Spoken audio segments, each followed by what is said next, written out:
જય સિદ્ધનાથ, જય સતવારા। હું આજે આપણની એટલે કે સતવારા સમાજની નાથ સમૂહ ભોજનનો વિડીયો લઈને આવી ગયો છું।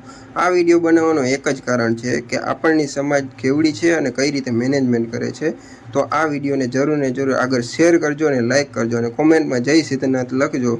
અને ચાલો હવે આપણને આગળ જોઈએ કઈ રીતે આપણનું સમૂહ ભોજનની તૈયારી થાય છે।